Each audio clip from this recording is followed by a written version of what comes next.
BP, sugar, thyroid, obesity, hormone సమస్యలని మందులు లేకుండా నేచర్ మంత్ర ఫుడ్ తో రివర్స్ చేసుకోండి.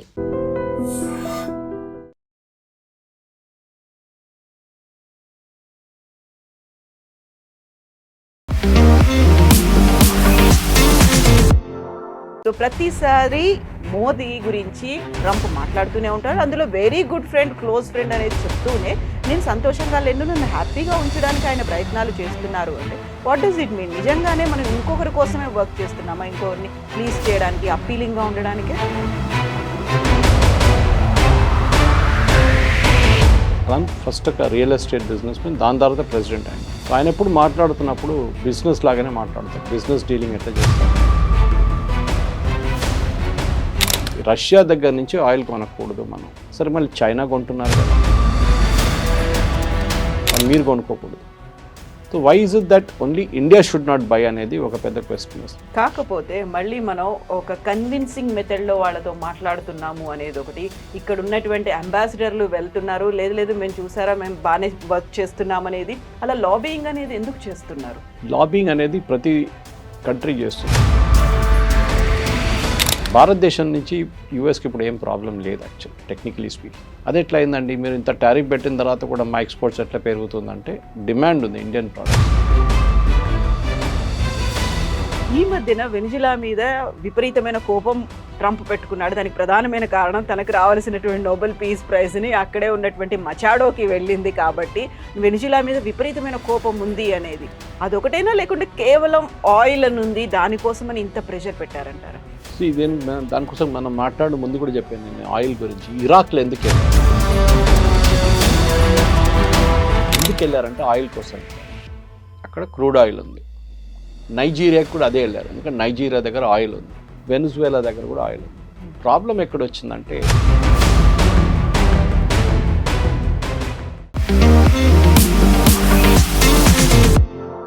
నమస్తే, నేను Kavitha. Welcome to I dream news and నిజాలు. నేను సంతోషంగా లేనని మోదీకి తెలుసు. నన్ను సంతోష పెట్టడానికే ఆయన ప్రయత్నం చేస్తున్నారు. ఒకవేళ రష్యా నుంచి కనుక చమురుని ఇలాగే కొనుగోలు చేస్తే మేము టారిఫ్లను పెంచుతాము. అమెరికా అధ్యక్షుడు డొనాల్డ్ ట్రంప్ చేసినటువంటి వ్యాఖ్యలు ఇవి. నిజంగా ఇంకొక దేశాధ్యక్షుని సంతోష పెట్టడానికే మోదీ ప్రయత్నాలు చేస్తున్నారా? మన దేశ ప్రయోజనాలు ముఖ్యం కాదా? మనతో పాటుగా ఉన్నారు సీనియర్ జర్నలిస్ట్ సురేష్ కొచ్చతిల్ గారు. సార్ నమస్తే. సో ప్రతిసారి మోదీ గురించి ట్రంప్ మాట్లాడుతూనే ఉంటాడు. అందులో very good friend, close friend అనేది చెప్తూనే నేను సంతోషంగా లేను, నన్ను హ్యాపీగా ఉంచడానికి ఆయన ప్రయత్నాలు చేస్తున్నారు అంటే వాట్ డస్ ఇట్ మీన్? నిజంగానే మనం ఇంకొకరి కోసమే వర్క్ చేస్తున్నామా? ఇంకొకరిని ప్లీజ్ చేయడానికి, అప్పీలింగ్గా ఉండడానికే? ట్రంప్ ఒక బిజినెస్ మ్యాన్.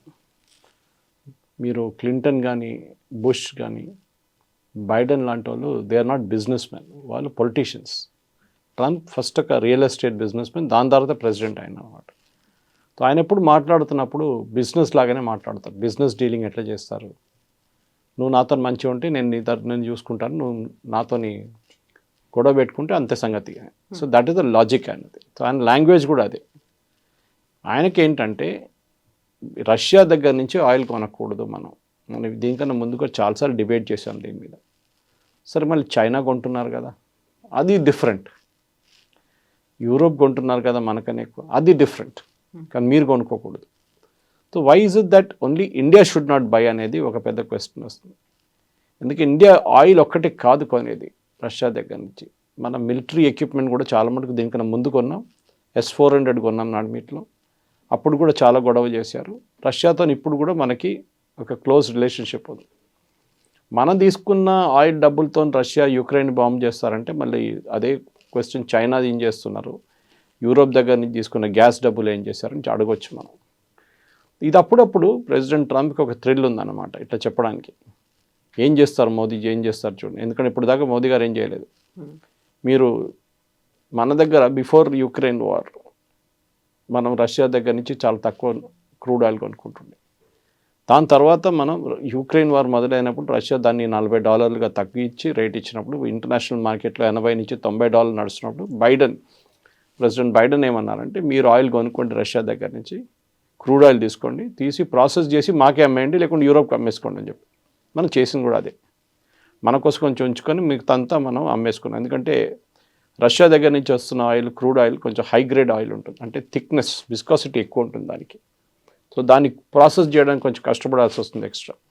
మన దగ్గర జామ్నగర్ ఫెసిలిటీలో, రిలయన్స్ వాళ్ళ ఫెసిలిటీలో ఇది ప్రాసెసింగ్ ఫెసిలిటీ ఉంది మన దగ్గర. ఇప్పుడు అదే ప్రాబ్లం మనం వెనిజువేలా కూడా చూస్తున్నాం అనమాట. Will come to that later. కానీ ప్రెసిడెంట్ ట్రంప్ ఇప్పుడు ఏమంటున్నారంటే, ఆయన ఈక్వేట్ ఎవరితో చేస్తున్నారు, రష్యా దగ్గర నుంచి మీరు ఆయిల్ కొనుక్కుంటారు, దానికోసం మనని హ్యాపీగా పెట్టాలంటే రష్యా దగ్గర నుంచి ఆయిల్ తక్కువ చేయండి. నేను లేటెస్ట్ ఫిగర్స్ కూడా మీకు కోట్ చేస్తాను. మనం ఇప్పుడు 62% మన ఆయిల్ రష్యా దగ్గర నుంచి తీసుకుంటున్నాం, 62%. ఎందుకంటే మనకు అది చాలా మటుకు రష్యా దగ్గర నుంచి $40 మనకు వస్తుంది per barrel, which is very very reasonable. International markets ఇప్పుడు కూడా 70 నడుస్తుంది, $30 తక్కువ, చాలా తక్కువ మనకి. అదే టైంలో మన అమెరికా దగ్గర నుంచి కూడా క్రూడ్ ఆయిల్ కొంటున్నాం మనం. కానీ ఇప్పుడు దాని ముందు తక్కువ ఉండే, ప్రెసిడెంట్ ట్రంప్ వచ్చిన తర్వాత కొంచెం ఎక్కువ చేసాం ఇప్పుడు. ఫర్ ఎగ్జాంపుల్ అమెరికా దగ్గర నుంచి మనం కొనేదానికి ఇప్పుడు మనం లాస్ట్ 2 months మనం అమెరికా నుంచి ఎక్స్పోర్ట్స్ చాలా ఎక్కువ చేసుకున్నాం, క్రూడ్ ఆయిల్ ఎక్స్పోర్ట్స్. సో ఈ పరిస్థితుల్లో కొత్త టారిఫ్లు పెడతాను, మీరు నన్ను హ్యాపీగా పెట్టుకోకపోతే అంటే ఎందుకు ఇట్లా చెప్తున్నారు అనేది ఉంది. సో ఆబ్వియస్లీ ట్రంప్కి ఇట్ ఇస్ బియాండ్ ఆయిల్. ఆయనకంటే మా దగ్గర నుంచి కొంచెం ఆయుధాలు కొనండి, ఇంకా కొంచెం అపాషే హెలికాప్టర్స్ కొనండి, F-35 మీరు కొంటలేడు నా దగ్గర. అక్కడ చూడండి సౌదీ అరేబియా వాళ్ళు కొన్నారు. సౌదీ అరేబియా ఏం చేసుకుంటారు, మ్యాక్సిమం యెమెన్లో వెళ్ళి యెమెన్లో బాంబింగ్ చేస్తారు వాళ్ళు. అది మనకు అది కాదు కదా. మనకు ఒక 2.5 ఫ్రంట్ వార్ ఉంది, ఒకటి చైనా, పాకిస్తాన్, ఒకటి బంగ్లాదేశ్. ముందు నక్సలైట్స్ ఉండే, ఇప్పుడు బంగ్లాదేశ్ అయిపోయింది. ఇట్లాంటి పరిస్థితుల్లో మనం అమెరికా నుంచి డీల్ చేసినప్పుడు చాలా కేర్ఫుల్గా డీల్ చేయాల్సి వస్తుంది.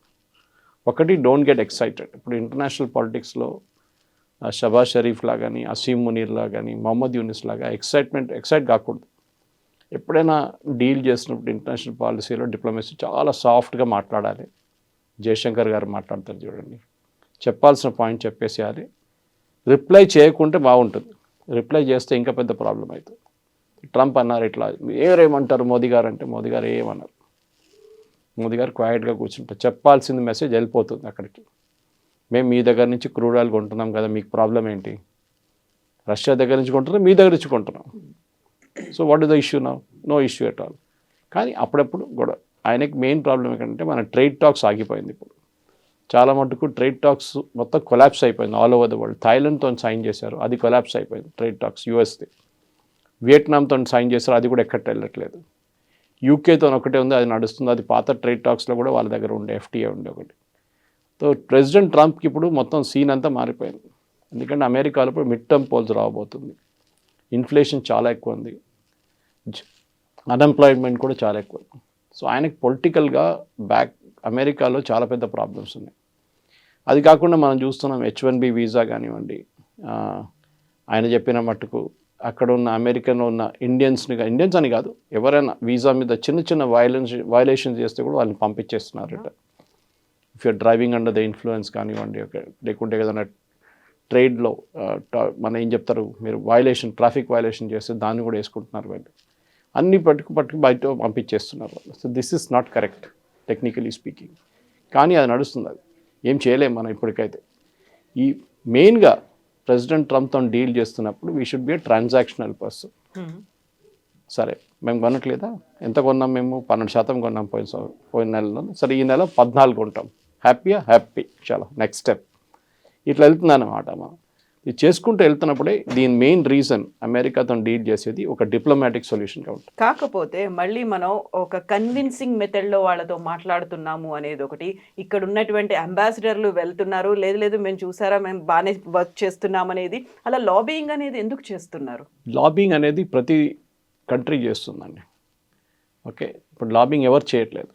ఆ వర్డ్ ఎక్కడి నుంచి వచ్చిందంటే, ఈ హోటల్ లాబీలో వెయిట్ చేస్తున్న కొంతమంది PR వాళ్ళు ఉంటారు, పబ్లిక్ రిలేషన్స్ వాళ్ళు.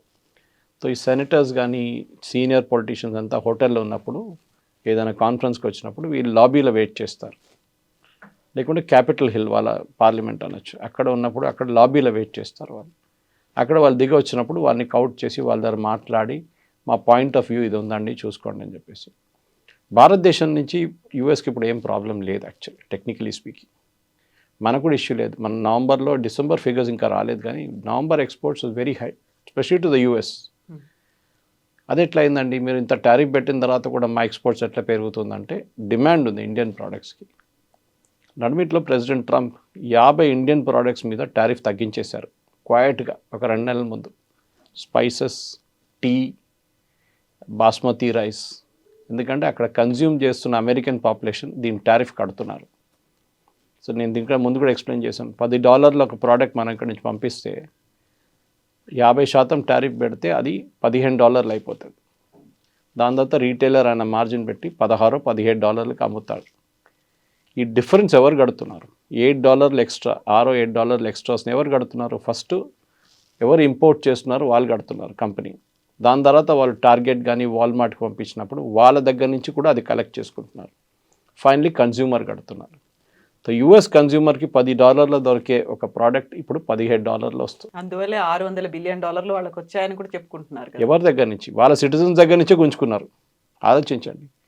మళ్ళీ ఏమంటున్నాడు, మీకు కావాలంటే నేను కొంచెం రిలీఫ్ ఇస్తాను, ట్యాక్స్ రిలీఫ్ ఇస్తానంట. అంటే మీ దగ్గర నుంచి డబ్బులు తీసుకొని మీకే రిటర్న్ ఇస్తున్నారంట. అది ఎక్కడ లాజిక్ అండి? అర్థం కాదు. సో కవిత గారు, మెయిన్ థింగ్ ఏంటంటే అమెరికాతో డీల్ చేసినప్పుడు ట్రాన్సాక్షనల్గా మాట్లాడుతున్నప్పుడు ట్రాన్సాక్షనల్గా మాట్లాడాలి మనం. ఇంకే లాంగ్వేజ్లో మాట్లాడకూడదు. అమెరికాతో ఉన్న డిప్లొమసీ మీరు బుష్ టైంలో కానీ, క్లింటన్ టైంలో కానీ, ఒబామా టైంలో కానీ, బైడెన్ టైంలో కానీ చాలా డిఫరెంట్గా ఉండే. అది మనతో ఒక్కరితో కాదు, అన్ని దేశాలతో అదే నడుస్తుంది. ట్రంప్ ఫస్ట్ టర్మ్లో ఐ లవ్ పుటిన్ అన్నారు. I love north Korean dictator Kim Jong Un నా క్లోజ్ ఫ్రెండ్ అన్నారు. వెళ్ళి కలిశారు కూడా ఇద్దరు. ఆయనకి ఎట్లా అంటే ఒక ఐడియోసింక్రసీ వస్తుంది. ఆయనకి ఒక లోకంలో నేనే కంట్రోల్ చేయాలి, అందరు నన్ను గుర్తుపెట్టుకోవాలి. So this is what his logic is. So మనం కూడా అదే లాజిక్లో ఆడాలి గేమ్ కూడా. ఇప్పుడు ఇది ఒక ఏం చెప్తారు, నేనే అందరికన్నా పెద్దోడు అంటే మీరు చెప్పాలి కరెక్ట్, మీరే అందరికన్నా పెద్దోడు. మీ లేకుండా లేరు. లోకం ఎట్లా నడుస్తుంది అంటే చాలా హ్యాపీ. ఇంకా షబాజ్ షరీఫ్, అసీం మునీర్ ఇదే చేస్తారు. అక్కడ వైట్ హౌస్కి వెళ్ళి పాట పాడతారు ట్రంప్ది, you are the greatest, you are the greatest, you అని ఈగో మసాజ్ చేస్తున్నారు అన్నమాట. మనం అది ఎక్కువ చేయట్లేదు, మోదీ గారు చేయరు కూడా. అది టారిఫ్ పెట్టినప్పుడు ట్రంప్ ఏమనుకున్నారంటే మనం ప్యానిక్ అయిపోతాం, అయ్యో అమ్మో అని కొట్టుకుంటాం అనుకున్నాం, కానీ జరగలేదు. We were very quiet, okay no problem, tariff వేసారుగా చూసుకుందాం. We expanded our market. Shrimp మనం లోకల్గా అమ్మడం మొదలుపెట్టాం, యూరోపియన్ మార్కెట్స్ తీసుకెళ్ళాం. కీటెక్స్ లాంటి కంపెనీస్ డొమెస్టిక్ మార్కెట్ అప్రోచ్ అయ్యారు, దాని కాకుండా యూరోపియన్ మార్కెట్ చూసుకున్నారు. ఇప్పుడేమో అమెరికా నుంచి వాపస్ వాళ్ళ ప్రోడక్ట్స్ వాళ్ళే పిలుస్తున్నారు, మాకు బంగ్లాదేశ్ డ్రెస్సులు వద్దు, మీరే పంపించండి అని చెప్పేసి. క్వాలిటీ ఆల్సో మ్యాటర్స్ అన్నమాట. సో మనం టెన్షన్ పెడక్కర్లేదు. కీప్ మీ హ్యాపీ అంటే we will keep you happy, no problem. ఆయనకి ఏంటంటే ఎక్కడ మినరల్స్ దొరుకుతుందో, ఎక్కడ ఆయిల్ దొరుకుతుందో, ఎక్కడ నా క్రిప్టో కరెన్సీ కంపెనీలో ఎవరు ఇన్వెస్ట్ చేస్తారో వాళ్ళందరూ మంచోళ్ళు.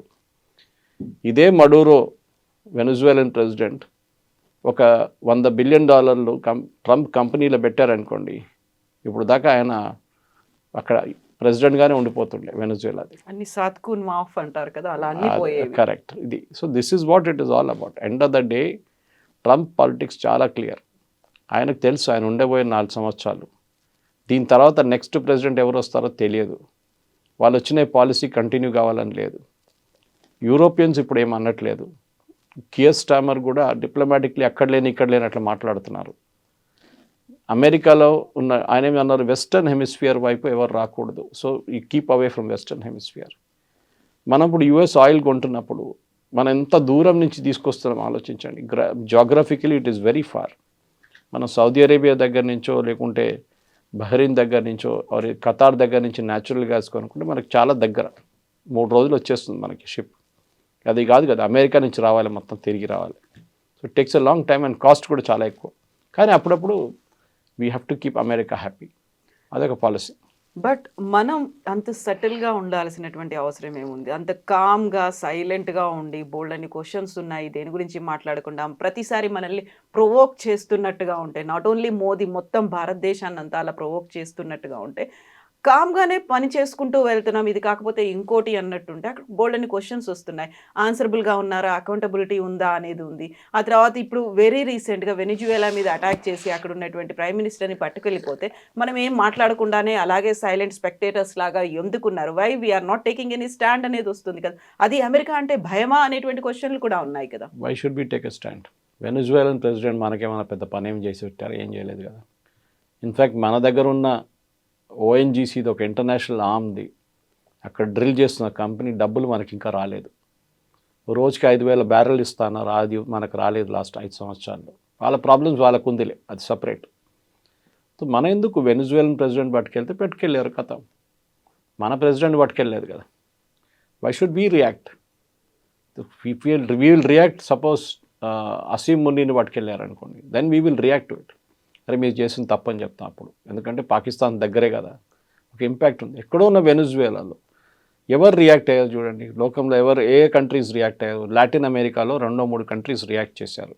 క్యూబా రియాక్ట్ చేశారు, ఎందుకంటే వాళ్ళ 32 బాడీ గార్డ్స్ హువర్ ప్రొటెక్టింగ్ మడూరో వాళ్ళు చంపేశారు యుఎస్ ఫోర్సెస్. మిగతా ఎవరు యూరోపియన్ నేషన్స్ చూడండి, ఎవరు మాట్లాడలేదు, యుఎన్ మాట్లాడలేదు. Why should you? దీనికన్నా ముందు కూడా యుఎస్ ఫస్ట్ టైం చేస్తున్నారు కాదు కదా. ఏం చేశారు సద్దాం హుసేన్తో? ఇదే పని చేశారు కదా. అఫ్కోర్స్ కిడ్నాప్ చేసి తీసుకెళ్ళలేదు, కానీ అక్కడ ఉన్న అక్కడే అరెస్ట్ చేసి వెపన్స్ ఆఫ్ మాస్ డిస్ట్రక్షన్ అని చెప్పి లాస్ట్ అని చంపేశారు.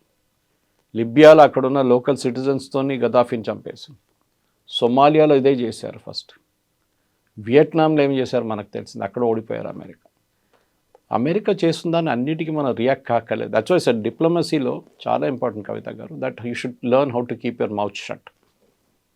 మీరు ఎక్కువ మాట్లాడి స్పాయిల్ చేయకుండా క్వైట్లీ మీకు చెప్పాల్సిన పాయింట్ డైరెక్ట్గా చెప్పేసేయండి. పబ్లిక్ చెప్పక్కర్లేదు. ఈ ప్రశ్నలు అడుగుతుంది ఎవరైనా నా ఫస్ట్ క్వశ్చన్, ఎవరు ఇక్కడున్న local politicians, opposition parties. Exactly. America అంతా డిక్టేటర్షిప్ చూపిస్తూ ఉంటే మనం ఏమీ మాట్లాడట్లేదు. అదే అమెరికా అందరి మీద అటాక్ చేస్తుంది. వాట్ ఇఫ్ మన మీద కూడా అలాంటి శాంక్షన్స్ ఇప్పటికే ఉన్నాయి, టారిఫ్లు ఉన్నాయి, అలాంటి ఒక ప్రెషర్ అనేది మన మీద కూడా తీసుకొస్తే?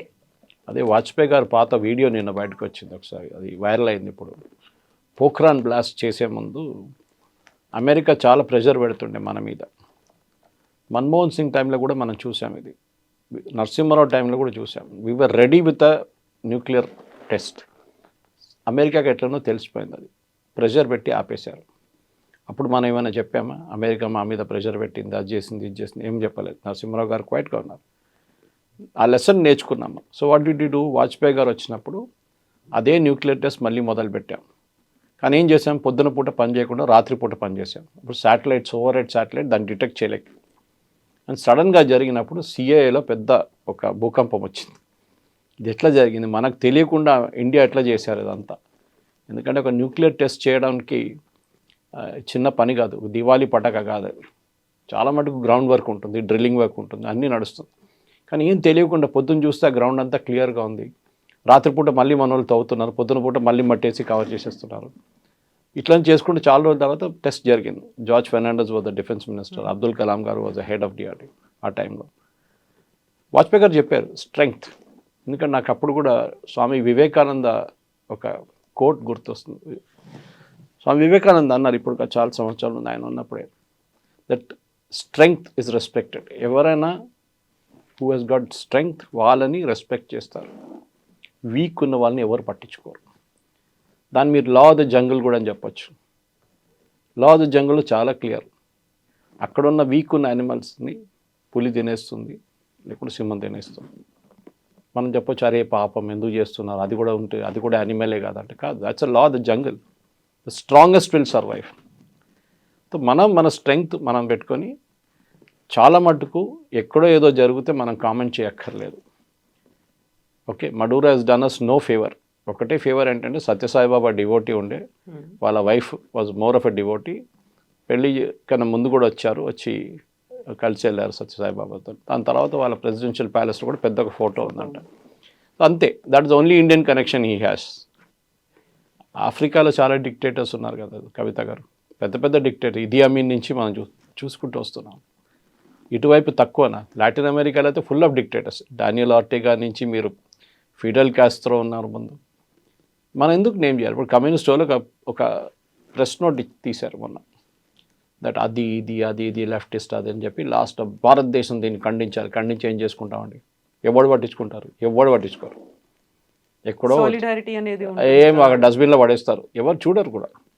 What America doesn't care, world doesn't care. దానికోసం యూకే ఏమన్నారు, యూకే ప్రైమ్ మినిస్టర్ చేసిన తప్పే కానీ okay let us forget it. ఎందుకంటే మడూరో is not a Jesus Christ. ఆయన చేసిన పనులు మనందరికి తెలిసిందే. అట్లాంటి చాలామంది డిక్టేటర్, పినోషే ఉన్నారు చిలేల ముందు. నేను స్కూల్లో చదువుతున్నప్పుడు నాకు గుర్తుంది. ఆ టైంలో నాకు ఒక పెన్ ఫ్రెండ్ ఉండే అక్కడ. ఆయన దట్ అబ్బాయి used to send me stamps, అక్కడ జరుగుతున్న అత్యాచారాల గురించి రాస్తుండే. So I was wondering how is able to do it. నేను అప్పుడు హై స్కూల్లో ఉన్నాను ఆ టైంలో. అట్లాంటి పరిస్థితి నుంచి ఆఫ్రికా నుంచి చూడండి, లాటిన్ అమెరికా చూడండి, అన్స్టేబుల్ రెజ్యూమ్స్ ఉంటుంది అక్కడ అన్ని. కొలంబియా తక్కువనండి కవిత గారు, వీళ్ళకంటే పెద్ద ప్రాబ్లం కొలంబియా. ప్రెసిడెంట్ ట్రంప్ కొలంబియాతో డీల్ చేస్తారు, తర్వాత చేస్తారు డెఫినెట్గా. ఇరాన్లో ఏం జరుగుతుంది? ఇరాన్లో ఉన్న అయత్తోళ్ళు చేసిన గొడవ, అక్కడ వాళ్ళ ప్రజల మీద చేస్తున్న ఫైరింగ్ అంతా ఈసారి ఎందుకు జరగట్లేదు? ఇప్పుడు జరుగుతున్న ప్రొటెస్ట్లో వాళ్ళు ప్రెసిడెంట్ అంటున్నారు, కరెక్ట్. ఒక ప్రాబ్లం ఉంది, మన రియాల్ మొత్తం డివాల్యూ అయిపోయింది, అసలు ద వర్త్లెస్ పేపర్. కానీ నేనేం చేయలేను, నీళ్ళు లేదు నేనేం చేయలేను, ఫ్యూయల్ షార్టేజెస్ ఉంది నేనేం చేయలేను, మీరందరూ కొంచెం ఓపిక వచ్చుకొని చేద్దామేమన్నా మనం. ఆ స్టేట్కి వచ్చేసారన్నమాట. ఎందుకంటే అమెరికన్ ప్రెసిడెంట్ డొనాల్డ్ ట్రంప్ ఒక వార్నింగ్ ఇచ్చారు, వీఆర్ లాక్డ్ అండ్ రెడీ. అంటే గన్ లాక్ చేసి వీఆర్ రెడీ, అంటే మిమ్మల్ని కూడా కావాలంటే దించేస్తాం. ఆల్రెడీ షా ఆఫ్ ఇరాన్ కొడుకు, the old Shah of Iran Pahlavi కొడుకు మొన్న స్టేట్మెంట్ ఇచ్చారు that we should bring back democracy to Iran. మా ఇరాన్లో ఎప్పుడు డెమోక్రసీ లేకుండే, ఈవెన్ షా ఆఫ్ ఇరాన్ ఉన్నప్పుడు డెమోక్రసీ లేకుండే. It is far more liberal regime. అక్కడ కూడా ఒక చేంజ్ ఆఫ్ రెజీమ్ రావబోతుంది. సో మనం దీని గురించి ఫస్ట్ టైం వింటున్నప్పుడు ఆలోచిస్తారు, ఇది ఫస్ట్ టైం చాలా ఘోరమైంది, చాలా బాగా. ఆర్టేగాతో ఏం చేశారండి, డానియల్ ఆర్టేగా నికరాగువాతో ఇదే పని చేశారు కదా. ఇట్లాంటి చాలా మటుకు యూఎస్ కిడ్నాప్ చేసి తీసుకెళ్ళిన చాలామంది ఉన్నారు నేతలు. కానీ అదంతా మన హిస్టరీలో మర్చిపోయాం. ఇప్పుడు ఈ టెలివిజన్ ఏజ్లో, సోషల్ మీడియా ఏజ్లో మనకి ఇదంతా బయటకు వస్తుంది. లేకుంటే ఆయన్ని పట్టుకెళ్ళే ఫోటో కానీ ఎక్కడైనా కానీ, సద్దాం హుసేన్ ఫోటో మీకు ఎక్కడైనా కనిపించింది? ఏదో అక్కడెక్కడ 2-3 వీడియోలు కనిపిస్తుంది అంతే. ఆ టైంలో సోషల్ మీడియా లేకుండే. గద్దాఫీ ఫోటోలు అయితే అస్సలు కనిపించదు మీరు. ఇక్కడ ఎందుకంటే ఆయన యుఎస్ షిప్లో తీసుకెళ్తున్నాడు, నేవల్ షిప్ తీసుకెళ్తున్నా, ఆ ఫోటో పట్టినప్పుడు అది వైరల్ అయిపోయింది. వీడియో దాంతో ఇప్పుడు కోర్టులో ప్రొడ్యూస్ చేస్తున్నాం, మళ్ళీ ఆ వీడియో వైరల్ అవుతుంది. మార్క్ మై వర్డ్స్ కవిత గారు, 1 నెల తర్వాత 2 నెలల తర్వాత ఏం జరిగింది వెనుజువేలా అని మన ప్రజలందరూ మర్చిపోతారు. We will be back to our daily lifes. మన ప్రాబ్లమ్స్, మన ఇష్యూస్, మన కంట్రీ ప్రాబ్లమ్స్ మనం మాట్లాడుకుంటా, కానీ ఎక్కడో ఉన్న వెనుజువేలా ప్రాబ్లం మనకి అసలు నో కాంటెక్స్ట్ అన్నమాట. దానికి ఈ మధ్యన వెనిజులా మీద విపరీతమైన కోపం ట్రంప్ పెట్టుకున్నాడు. దానికి ప్రధానమైన కారణం తనకు రావాల్సినటువంటి నోబెల్ పీస్ ప్రైజ్ని అక్కడే ఉన్నటువంటి మచాడోకి వెళ్ళింది కాబట్టి వెనిజులా మీద విపరీతమైన కోపం ఉంది అనేది. అదొకటేనా, లేకుంటే కేవలం ఆయిల్ అని ఉంది దానికోసమని ఇంత ప్రెషర్ పెట్టారంటారా? దానికోసం మనం మాట్లాడే ముందు కూడా చెప్పాను నేను ఆయిల్ గురించి. ఇరాక్లో ఎందుకు వెళ్ళారు మన అందరు గుర్తుంటే, ఇరాక్లో వెళ్ళి సద్దాం హుసేన్ని వెపన్స్ ఆఫ్ మాస్ డిస్ట్రక్షన్ అని చెప్పి నేటో ఫోర్సెస్ వెళ్ళి ఆయన్ని అరెస్ట్ చేసి, ఆయన్ని ట్రయల్ చేసి ఆయన ఉరి తీశారు. ఎందుకు వెళ్ళారంటే ఆయిల్ కోసం వెళ్ళారు అంతే. అక్కడ క్రూడ్ ఆయిల్ ఉంది. నైజీరియాకి కూడా అదే వెళ్ళారు, ఎందుకంటే నైజీరియా దగ్గర ఆయిల్ ఉంది, వెనుజువేలా దగ్గర కూడా ఆయిల్ ఉంది. ప్రాబ్లం ఎక్కడ వచ్చిందంటే, వెనుజువేలాలో హ్యూగో షావేజ్ వచ్చాక before Maduro there was Hugo Chavez who was the president. ఈయన గురుగారు ఆయన దానికని చేసిన పెద్ద ఆయన చేసిన అత్యాచారాలు కౌంటే లేదు. వేలాది మందిని చంపారు ఆయన కూడా. ప్రజలు చాలామంది, ఆల్మోస్ట్ ఐ థింక్ 70,000 మంది వెనుజువేలా నుంచి పారిపోయి చాలా దేశాలకు పారిపోయారు. ఓకే, అక్కడ తట్టుకోలేక అనమాట. అక్కడ ఉన్న కల్చర్, గవర్నమెంట్ వాళ్ళ మీద క్రాక్ డౌన్ కానీ, అరెస్ట్ చేయడం, చంపేయడం, ఎక్స్ట్రా జ్యుడిషియల్ కిల్లింగ్స్లో. సో దానికన్నా ముందు అమెరికా చాలా మట్టుకు అక్కడ ఉన్న లాటిన్ అమెరికాలో ఉన్న డిక్టేటర్స్ని చాలామందిని వాళ్ళు ఎంకరేజ్ చేశారు. దాని హిస్టరీ సపరేట్ ఉంది. కెనడీ టైం నుంచి చూసుకుంటూ వస్తే మీరు ఈ హ్యూగో షావేజ్ వచ్చే ముందు అక్కడ వెనుజువేలాలో ఉన్న ఆయిల్ కంపెనీస్ అంతా అమెరికన్ కంపెనీస్ నడిపిస్తుంటాయి. అంటే వెనుజువేలా దగ్గర ఉన్న oil 330 billion barrels, which is higher than Saudi Arabia. కానీ they are not the number 1 producer, number 26 ఎంతో ఉన్నారు ప్రొడ్యూసర్. ఎందుకంటే వాళ్ళ దగ్గర ఎక్విప్మెంట్ లేదు ఆయిల్ డ్రిల్ చేసి బయటకు తీయడానికి. నేను చెప్పాను చూడండి, it's very heavy oil, Venezuelan oil. Versus US shale oil ఉంటుంది, బ్రిటన్ దగ్గర లైట్ స్వీట్ క్రూడ్ ఉంటుంది. సో దీన్ని రీఫైన్ చేయడానికి ఉన్న కావాల్సిన కెపాసిటీ వాళ్ళ దగ్గర లేదు. డ్రిల్ చేసి బయటికి తీయడానికి ఉన్న కెపాసిటీ కూడా లేదు. పాత ఎక్విప్మెంట్ ఉంది వాళ్ళ దగ్గర, రష్యన్ టైం నుంచి ఉన్న ఎక్విప్మెంట్ ఉంది. దాని తర్వాత చైనీస్ వాళ్ళు ఏదో తీసుకొచ్చి పెట్టారు, అది కూడా పనిచేయట్లేదు. సో అప్పుడున్న అమెరికన్ కంపెనీస్ షెవ్రాన్ ఉండొచ్చు, ఎక్సాన్ మొబైల్ ఉండొచ్చు, వీళ్ళందరూ ఆ టైంలో చాలా డబ్బులు పెట్టి ప్రాస్పెక్ట్ చేసేసి ఆయిల్ డ్రిల్లింగ్లో మనకు అందరు తెలిసిందే. ఇప్పుడు మన బోర్వెల్ లాగానే తవ్వుతే నీళ్ళు వస్తుందో లేదో తెలియదు, వస్తే మంచిది. 100 ఆయిల్ వెల్ డ్రిల్ చేస్తే, ప్రాస్పెక్ట్ చేస్తే దాంట్లో 10లో ఆయిల్ కనిపిస్తుంది, 5 నుంచి ఆయిల్ ఎక్స్ట్రాక్ట్ చేసుకోవచ్చు కమర్షియల్గా. కానీ ఆ 90 వెల్స్ కాస్ట్ ఎవరు? అది వీళ్ళే సాధించాలి, వీళ్ళ పైప్ నుంచే పోతుంది, లాస్ అది. కానీ ఒక లార్జర్ చూస్తే over a period of time దాన్ని గెయిన్ చేస్తా అనుకున్నా. కానీ హ్యూగో చావెజ్ వచ్చిన తర్వాత ఈ అమెరికన్ కంపెనీ ఇంత బిలియన్స్ ఆఫ్ డాలర్స్ డబ్బులు పెట్టి ప్రాస్పెక్ట్ చేసేసిన ఆయిల్ ఓవర్ నైట్ ఆయన నేషనలైజ్ చేసేసారు. ఇది చాలా దేశాల్లో జరిగింది అదే టైంలో. ఈవెన్ ఇందిరాగాంధీ గారు మన ఇండియాలో ఉన్న బ్యాంక్స్ని నేషనలైజ్ చేసింది అంతే. ఎందుకంటే ఆంధ్ర బ్యాంక్ అని, సిండికేట్ బ్యాంక్ అని, కెనరా బ్యాంక్ అని, పంజాబ్ నేషనల్, వీళ్ళందరూ ప్రైవేట్ బ్యాంక్స్ ఉండే ఇండియాలో. ఐసిఐసిఐ, హెచ్డిఎఫ్సి ఇప్పుడు వచ్చాయి కదా లాస్ట్ 20-25 yearsలో. దానికన్నా ముందు మన దగ్గర ప్రైవేట్ బ్యాంక్సే ఉండే. ఇండిపెండెన్స్ టైంలో ఈ చెప్పిన కాంగ్రెస్ లీడర్స్ అందరూ దాన్ని ఎంకరేజ్ చేశారు, ప్రైవేట్ బ్యాంక్స్ చాలా బాగా నడిపించారు వాళ్ళు. సో ఆ బ్యాంక్స్ కూడా ఇందిరాగాంధీ గారు నేషనలైజ్ చేశారు. టాటా వాళ్ళ ఎయిర్ ఇండియాని కూడా నేషనలైజ్ చేసేసింది ఆమె. హెచ్ఏఎల్ అది కూడా నేషనలైజ్ చేసేసింది, అది కూడా ప్రైవేట్ కంపెనీ ఉండే ముందు, హీరాచంద్ గ్రూప్ ఉండే. సో అట్లాంటి పరిస్థితి ఈవెన్ వరల్డ్ వైడ్ ఒక సోషలిస్ట్ యాంగిల్ వచ్చేసింది అన్నమాట. Indira Gandhi was also following socialism. ఆమెకు చాలా ఫేవరెట్ ఉండే 5-year ప్లాన్, రష్యన్ సిస్టమ్ చాలా అనుకుంది ఆమె, this is the right way to do it అని. తర్వాత తెలిసింది మొత్తం ఫ్లాప్ షో అయిపోయిందని. సో అక్కడ కూడా నేషనలైజ్ చేసినప్పుడు వీళ్ళ డబ్బులు పెట్టిన డబ్బులు ఎంత పోయింది, billions and billions American companies డబ్బులు పోయింది. అప్పుడు పెట్టిన మిషనరీ ఇప్పుడు దాకా నడుస్తుంది. 50 సంవత్సరాల తర్వాత అదే మిషనరీ వాడుతున్నారు. సో అవుట్పుట్గా వాళ్ళ దగ్గర 330 బిలియన్ బ్యారెల్స్ ఆయిల్ ఉన్నప్పుడు నెక్స్ట్ 800 సంవత్సరాల దాకా వాళ్ళు తవ్వుకుంటూ పోతే కూడా వాళ్ళ దగ్గర ఆయిల్ ఉంటుంది. అంత ఆయిల్ ఉంది వాళ్ళ దగ్గర. వెనజువేలా మోర్ దెన్ సౌదీ అరేబియా, నేను చెప్పినట్టు మోర్ దెన్ యుఎస్. కానీ దాన్ని వాళ్ళు ఎక్స్ట్రాక్ట్ చేయలేకపోతున్నారు. ఇప్పుడు ఏం చేస్తున్నారంటే ప్రెసిడెంట్ ట్రంప్ ఎందుకన్నారంటే that we will run Venezuela అనగానే ఎవరు అన్నారు, రన్ కాదు రూయిన్ వెనజువేలా అని చెప్పారు. ఒక ఐ పెట్టేస్తే అయిపోతుంది అనేది. ఆయన ఏమంటున్నారంటే అక్కడున్న ఆయిల్ ఇప్పుడు ఎక్స్ట్రాక్ట్ చేయలేము. ఈవెన్ వెనజువేలాకి రిటర్న్ మీరు నడిపించుకోండి అని వాళ్ళకి ఇచ్చేస్తే కూడా దే కెనాట్ రన్ ఇట్. వాళ్ళ దగ్గర ఎక్విప్మెంట్ లేదు, డ్రిల్లింగ్ ఎక్విప్మెంట్ కొత్త తీసుకురావాల్సి వస్తుంది, దానికి చాలా ఖర్చు అవుతుంది. అండ్ యూజువలీ మీరు ఇవాళ పెట్టుబడి పెట్టి ఎక్విప్మెంట్ ఒక 6 నెలల తర్వాత తీసుకొస్తే మీకు ఆ పెట్టుబడి ఇది ప్రాఫిట్ మీకు 10 సంవత్సరాల తర్వాతనే వస్తుంది. ఇన్ని రోజులు వెయిట్ చేయడానికి ఎవరైనా రెడీగా ఉన్నారా? That's a question. సో ఇట్లాంటి పరిస్థితుల్లో వెనజువేలా ఏం చేశారంటే చాలా మట్టి ఇంటర్నేషనల్ వాళ్ళకి కొంచెం ఫ్రెండ్లీగా ఉన్న నేషన్స్ దగ్గర అన్నారు, మీరు వచ్చి ఇక్కడ ఇన్వెస్ట్ చేసుకోండి, మా దగ్గర ఒక ఆయిల్ వెల్స్ మీరు తీసుకోండి, ఒక సెట్ మీరే డ్రిల్ చేసి మీరు తీసుకెళ్ళిపోండి, మాకు రాయల్టీ ఇచ్చేసేయండి, పర్ బ్యారెల్ ఇంత, $5 ఎంతైనా, that agreement they would have signed. మన దగ్గర నుంచి ఓఎన్జీసీ విదేశ్, మన oil and natural gas commission Videsh అని చెప్పి ఒక యూనిట్ ఉంది ఇంటర్నేషనల్. మనం అక్కడ వెళ్ళి డ్రిల్ చేయడం మొదలుపెట్టాము. We started producing oil. కానీ నడిమిట్ల ఈ యూఎస్తో వచ్చిన గొడవలో మన ఆయిల్ బంద్ అయిపోయింది ప్రొడక్షన్. మనకి రావాల్సిన రాయల్టీ రావట్లేదు, మనకి రావాల్సిన డబ్బులు లేవు, ఏం రావట్లేదు. సో ఆల్మోస్ట్ $1 బిలియన్ మనం అక్కడ ఖర్చు చేశాం వెనజువేలాలో. సో బహుశా ఈ ఆపర్చునిటీతో ట్రంప్ ఏమంటారంటే ఓకే అక్కడున్న కంపెనీలు ఇంటర్నేషనల్ కంపెనీస్ వాళ్ళు నడిపించుకోండి, except for China, you won't allow China's companies.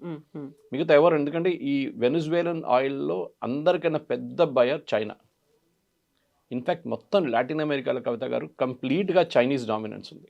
మీరు ఎక్కడని చూడండి, మీరు చిలీ నుంచి, నికరాగ్వా నుంచి, ఎక్వడార్ నుంచి ఎక్కడ చూసినా China has invested billions and billions Latin అమెరికాలో. So one of the reason president ట్రంప్కి ఇంత కోపం ఎందుకంటే చైనా మీద కోపం ఉంది. వాళ్ళని అక్కడి నుంచి ఎట్లా తెలియదు. ఎందుకంటే మీకు గుర్తుంటుంది పనామా కెనాల్ డిస్ప్యూట్ వచ్చినప్పుడు ఆయన ఏమన్నారు, పనామా కెనాల్ కట్టింది మేము, మా దగ్గర చాలామంది చనిపోయారు కట్టినప్పుడు, అంత కష్టం ఉండేది చాలా అది కన్స్ట్రక్ట్ చేయడానికి. అంతా అయిన తర్వాత ఇప్పుడు చైనీస్ వాళ్ళు వచ్చి కూర్చున్నారు అక్కడ, మా ఆర్మీ షిప్స్, మా నేవల్ షిప్స్ అక్కడి నుంచి వెళ్తున్నాడు, వీళ్ళు మానిటర్ చేస్తున్నారు, వీ వోంట్ అలౌ దిస్ అన్నారు. Exactly Panama is for us అని చెప్పారు. ఇది జరుగుతుంది అన్నమాట. ఈ పరిస్థితుల్లో ఇప్పుడు ఏం చేయబోతున్నారు అంటే, ఒకటి మనకి మన $1 బిలియన్ ఇన్వెస్ట్ చేసి మనకు బహుశా ఇంకా అది రిటర్న్ తీసుకొచ్చి, లేకుంటే we can continue drilling. American companies big స్టైల్లో దిగుతారు. కానీ నేను చెప్పిన ప్రాబ్లం ఉంది. ఉమ్, వాళ్ళకి ఇప్పుడు పెట్టుబడి పెడితే 10 సంవత్సరాల తర్వాతనే వాళ్ళకి రిటర్న్స్ అనేవి ఉంటాయి. రిటర్న్స్ ఉంటుంది. ఉమ్, అన్ని రోజులు వెయిట్ చేయడానికి రెడీగా ఉంటారంటే నో. వే బ్యాక్ 60s ఉన్న అమెరికన్ కంపెనీస్ కాదు ఇప్పుడున్న అమెరికన్ కంపెనీ. వీరందరికి షేర్ హోల్డర్స్ ఉంది ఇప్పుడు. అది ఎక్సాన్ మొబైల్ ఉండొచ్చు, షెవ్రాన్ ఉండొచ్చు, ఎవరైనా ఉండొచ్చు. వాళ్ళ కంపెనీ వాళ్ళు డెఫినెట్గా they will ask question share holders, మీరు ఎందుకు పెడుతున్నారు? రేపు ఈ అమెరికన్ ప్రెసిడెంట్ పోయి ఇంకొక అమెరికన్ ప్రెసిడెంట్ వస్తే, డెమోక్రటిక్ ప్రెసిడెంట్ వస్తే ఆయన పాలసీ రివర్స్ చేస్తే ఏమవుతుంది? True. ఈ పెట్టిన డబ్బులంతా పోతుంది కదా. లేకుంటే అక్కడున్న ప్రజలు రెబెల్ చేసి అమెరికన్ కంపెనీస్ అక్కడ తెరిమి కొడితే ఏం చేస్తారు? ఇరాన్లో జరిగింది అదే మనం చూసాం. షా ఆఫ్ ఇరాన్ ఉన్నప్పుడు మొత్తం అమెరికా నడిపించారు ఇరాన్ అంతా. దాని తర్వాత మొత్తం గాయమైపోయారు అంత అక్కడి నుంచి. ఈ ప్రాబ్లం రాబోతుంది. So this same oil problem లిబియాకి వెళ్ళారు. లిబియాలో కద్దాఫీని ఎందుకు గద్దె దింపారంటే అది కూడా ఆయిల్. ఉమ్, సో అమెరికాకి ఆయిల్ ఒక డిమాండ్ ఉంది, పెద్ద డిమాండ్. కానీ లాస్ట్ 10-15-20 సంవత్సరాల్లో చైనా హాజ్ రీప్లేస్డ్ యుఎస్. ప్రతి చోట్ల ఆఫ్రికాకి వెళ్ళండి మొత్తం చైనీస్ రీప్లేస్మెంట్ ఉంది అక్కడ. పాకిస్తాన్ చూడండి, ఇప్పుడు యుఎస్ వచ్చేదాకా చైనీస్ కూర్చున్నారు. బెల్ట్ రోడ్ ఇనిషియేటివ్ అని చెప్పి వాళ్ళ దగ్గర పెద్ద స్కామ్ ఉంది ఒకటి. డబ్బులు పెడతారు, ఈ మన మనీ లెండర్స్ లాగా అనమాట. మన దగ్గర డబ్బులు ఇస్తారు చూడండి, మనీ లెండర్స్. వచ్చిన తర్వాత అది కట్టలేకపోతారు వాళ్ళు, అప్పు గుంజుకుంటారు వాళ్ళ అసెట్. సో ఇప్పుడు చైనాని ఏమీ అనలేక ఇంకొకరి మీద ప్రతాపాన్ని చూపిస్తుంది చూపిస్తున్నారు. అమెరికా. అండ్ స్లోలీ ఇప్పుడు వార్నింగ్ ఏంటంటే చైనాకి, మీరు వెనుజువేలా పెట్టిన డబ్బులంతా పోయింది complete. You can just forget it. మీరు 10 బిలియన్ పెట్టారా, 15 బిలియన్ పెట్టారా, మీరు దానికి కావాల్సిన క్రూడ్ ఆయిల్ అయితే తీసుకెళ్ళిపోయారు. ఇంకా ఇక్కడ మీరు మర్చిపోండి. ఈవెన్ వాళ్ళ చెప్తున్నారు ఏంటంటే మనది ఇట్స్ నాట్ ఎట్ కన్ఫర్మ్, కానీ అమెరికా ఇంత నేవల్ ఎయిర్ ఫోర్స్ కానీ వాళ్ళ ఆర్మీ పవర్ పెట్టినప్పుడు కూడా స్పెషల్ ఫోర్సెస్ వాళ్ళ దగ్గర ఉన్న air defence system, Chinese air defence system పాకిస్తాన్లో యూజ్ చేశారు చూడండి. అదే చైనీస్ ఎయిర్ డిఫెన్స్ సిస్టమ్స్ చూడండి. అంటే రాడార్ కానివ్వండి, మిగతా మిసైల్స్ కానీ అంత చైనీస్ ఎక్విప్మెంట్ ఉన్నాయంట. అది పనిచేయలేదో లేకుంటే కొట్టుపడేశారు యూఎస్ వాళ్ళు. సో అదొక రన్నింగ్ జోక్ నడుస్తుంది ఇప్పుడు. Chinese equipment second time fail అయింది. ఆపరేషన్ సింధూర్లో ఫెయిల్ అయింది, ఇప్పుడు యూఎస్ ఆపరేషన్లో కూడా ఫెయిల్ అయిందని చెప్పి. సో చైనీస్ పెట్టిన పెట్టుబడిలో, ఎందుకంటే కమ్యూనిస్ట్ రిజిమ్ అనగానే ఒక రిలేషన్షిప్ వచ్చేస్తుంది ఆటోమేటిక్గా, సోషలిస్ట్ కమ్యూనిస్ట్ అనగా. అక్కడే అదే టైంలో అర్జెంటీనా కానీ మిగతా కొన్ని కంట్రీస్ ఆఫ్ టర్నింగ్ రైటిస్ట్. తో ఒక టైంలో entire Latin America was leftist. ఇప్పుడు బ్రెజిలియన్ ప్రెసిడెంట్ ఉన్నారు, ఆయన కూడా అప్పుడప్పుడు ధమ్కి ఇస్తుంటాడు. ప్రెసిడెంట్ ట్రంప్, నిన్ను చూసుకుంటాను నువ్వు కరెన్సీ మార్చుతావంట, అది చేస్తావంట, బ్రిక్స్లో వెళ్తున్నావు అని నేను చూసుకుంటా అంటారు. సౌత్ ఆఫ్రికాని థ్రెటన్ చేశారు, మీకు గుర్తుంటుంది. Same point. భారతదేశాన్ని మీరు అడిగారు మోదీ గారిని ఇట్లా చేస్తారు, but we don't bother. American dollar అనేది ఇప్పుడు జరుగుతుంది డీడాలరైజేషన్. వెనుజువేలా చైనాతో డీల్ చేస్తున్నప్పుడు యువాన్లో పేమెంట్ వస్తుండే వెనుజువేలాకి, ఎందుకంటే వాళ్ళు ఇంటర్నేషనల్ మార్కెట్లో ట్రేడ్ చేయలేరు. రష్యా లాగానే స్విఫ్ట్ సిస్టమ్ నుంచి తీసేశారు ఇంటర్నేషనల్ కరెన్సీ సిస్టమ్. ఏం చేస్తారు? యువాన్తో ట్రేడ్ చేసుకున్నారు. రష్యాతో మనం రూబుల్లో ట్రేడ్ చేస్తున్నాం. అమెరికాకి ఏం కావాలంటే అమెరికన్ డాలర్లనే మీరు ట్రేడ్ చేయాలి. అప్పుడే వాళ్ళు ఎక్కువ నోట్లు ప్రింట్ చేయొచ్చు. రేపు $30 బిలియన్ ఎక్స్ట్రా కావాలంటే ప్రింట్ చేస్తారు వీళ్ళు అమెరికా. ఈ ప్రింటింగ్కి ఒక లాజిక్ ఉంది. మన దగ్గర ఒక మింట్ కాంపౌండ్ ఉంది ఇక్కడ హైదరాబాద్లో, అక్కడ కాయిన్స్ ఉంటుంది, కానీ సెక్యూరిటీ ప్లస్ పక్కన ఉంది ఇంకోటి, కానీ మెయిన్ వన్ నాసిక్లో ఉంది ఒకటి. మీరు ₹100 ప్రింట్ చేస్తే ₹100 బంగారం పక్కన పెట్టాలి. That should be backed buy gold. అది లాజిక్ అనమాట. లేకుంటే ఏమవుతుంది, నికరాగా లాగా వెనుజువేలా లాగా ప్రింట్ చేసుకుంటే పోతారు నోట్లు. లాస్ట్లో ఒక లోఫ్ బ్రెడ్ కొనాలంటే మీరు ఒక లారీలో వేసుకెళ్ళాల్సి వస్తుంది, అంత డబ్బులు తీసుకెళ్లాల్సి వస్తుంది. వాల్యూ లేదు అసలు దానికి. మోదీ గారు డిమానిటైజేషన్ చేశారు చూడండి, దానికి 2-3 లాజిక్ ఒకటి ఉంది. ఒకటి ఇది. సెకండ్ థింగ్, ఇప్పుడు జరిగే దాంట్లో ఈ ఆయిల్ ట్రేడ్లో కూడా ఇప్పుడు మీరు చూస్తున్నారు ఎంత కమ్మొచ్చు ఆయిల్. అది ఇంకొక క్వశ్చన్, ఎందుకంటే మీరు ఇంత పెట్టుబడి పెట్టినప్పుడు ఆయిల్ ఎంత డాలర్లు అమ్మచ్చు. టెక్నికలీ ఇప్పుడు మీరు వరల్డ్ వైడ్ చూస్తే సౌదీ అరేబియా కానీ, which is the largest producer, వాళ్ళ దగ్గర కెపాసిటీ వైజ్ వాళ్ళు number 2 position. వెనుజువేలా is number 1, Saudi Arabia reserves number 2. కానీ వెనుజువేలా ఎక్స్ట్రాక్ట్ చేయలేకపోతే సౌదీ అరేబియా చేస్తున్నారు. మినిమం మీరు ఎక్స్ట్రాక్ట్ చేసి బయటికి తీసుకొచ్చి షిప్లో వేసేటప్పటికి $35-40 అవుతుంది. That is the cost of extraction. దాని తర్వాత షిప్లో పంపించేస్తారు, రిఫైనింగ్ ఇంకోటి తలకాయ వాడు చూసుకుంటాడు. జామ్నగర్ కానీ మిగతా ఎవరైనా కానివ్వండి, మిగతా చాలా కంపెనీ, అరామ్కో ఉన్నారు అక్కడ కూడా సౌదీ అరేబియాలో, దే కెన్ రిఫైన్ ఇట్ కావాలంటే. కానీ $40 కన్నా తక్కువ అమ్మితే లాస్. 40 కూడా కాదు, 50 కన్నా తక్కువ అమ్మితే లాస్. దట్ ఈస్ వై మన రష్యా దగ్గర నుంచి కొనుక్కుంటాం. అన్నిటికంటే పెద్ద హిట్ అయింది సౌదీ అరేబియా. వాళ్ళ దగ్గర వాళ్ళు మనకి $70 అమ్ముతుండే ఒక బ్యారల్, $70-80. ఇప్పుడు ఏమైంది, now they are not able to sell to India. భారతదేశాన్ని అమ్మలేకపోతారు. వాళ్ళు ప్రెషర్ పెడుతున్నారు యూఎస్ మీద. ఇప్పుడు ఆలోచించండి, connect the dots now. President Trump is not speaking for US, మీరు రష్యా దగ్గర నుంచి బంద్ చేస్తే మీరు ఎక్కడి నుంచి కొనాలి? So either we buy from US or we buy from Saudi Arabia. Saudi Arabia నుంచి కొంటే మళ్ళీ మనకు $70 వచ్చేసి మన రేట్లు పెరిగిపోతుంది మన దగ్గర. ఇది ఇంటర్నేషనల్ పాలిటిక్స్లో జరుగుతుంది. మన ఒక పెద్ద పెద్ద నెక్సెస్ ఉంది. ఎందుకంటే మళ్ళీ సౌదీ అరేబియా F-35 కొనాలంటే వాళ్ళ దగ్గర డబ్బులు ఉండాలి. F-35 కొనాలంటే డబ్బులు ఉండాలంటే వాళ్ళు ఆయిల్ అమ్మాలి. ఆయిల్ అమ్మాలంటే మనలాంటి, ఎందుకంటే వరల్డ్లో number 2 top most consumers of oil China and India. China ఇప్పుడు ఏం చేస్తున్నాం నేను చెప్పినట్లు వాళ్ళు ఎక్కడ దొరికితే అక్కడి నుంచి కొనేసుకుంటున్నారు. నైజీరియా నుంచి, వెనుజువేలా నుంచి ఏ కంట్రీ వాళ్ళకు సహాయం చేస్తుందో వాళ్ళ దగ్గర నుంచి కొంటున్నారు. They are dictating the rates and terms. మనం చేయలేకపోతున్నాం ఎందుకంటే మనకి అంత పెట్టుబడి పెట్టడానికి మన దగ్గర కెపాసిటీ లేదు. రెండోది మనకి ఇంట్రెస్ట్ కూడా లేదు, ఎందుకంటే రిస్కీ అది అంతా. ఇప్పుడు చూసాం వెనుజువేలా ఇంత పెట్టిన తర్వాత ఒక్క రోజు రాత్రి కాదు పోయింది మొత్తం వాళ్ళ ఇన్వెస్ట్మెంట్ అంతా. మనం పెట్టిన $1 బిలియన్ మనకి ఇచ్చేసేయండి, మనం హ్యాపీగా వచ్చేస్తాం మనం రిటర్న్ అక్కడి నుంచి, వెనుజువేలా నుంచి. ఓవరాల్గా the entire thing is oil politics. దాంట్లో ఈ Venezuelan oil is the most crucial, ఎందుకంటే దాన్ని ఎక్స్ట్రాక్ట్ చేసి ఈ హెవీ ఆయిల్ని ప్రాసెస్ చేయడానికి యూఎస్లో towards Canadian side heavy oil, ఈ క్రూడ్ ఆయిల్ ప్రాసెసింగ్ చేసే చాలా మటుకు రిఫైనరీస్ ఉందన్నమాట. అది ప్రాసెస్ చేయలేకపోతున్నారు వీళ్ళు, ఎందుకంటే ఆ ప్లాంట్స్ అన్నీ ఇప్పటిదాకా మూతపడి ఉండే. Because Canadian crude is also heavy crude like Venezuela. So అది, సో వరల్డ్లో top 3 producer Saudi Arabia, Venezuela was a producer, Russian oil మొత్తం బ్లాక్, వెనుజువేలా ఆయిల్ మొత్తం బ్లాక్. ఇప్పుడు మిగిలిందంతా Saudi Arabia and plus Gulf countries. ఇప్పుడు అక్కడి నుంచి కొనాల్సింది. Don't be surprise Kavitha garu, రేపు ఈ వెనుజువేలా ఆయిల్ నెక్స్ట్ 2 సంవత్సరాలు బయటికి రాకపోతే అందరికన్నా ఎక్కువ ప్రాఫిట్ సంపాదించేది ఈ గల్ఫ్ కంట్రీస్. ఇది జరగబోతున్నాను. Thank you so much. Thank you. Thank you.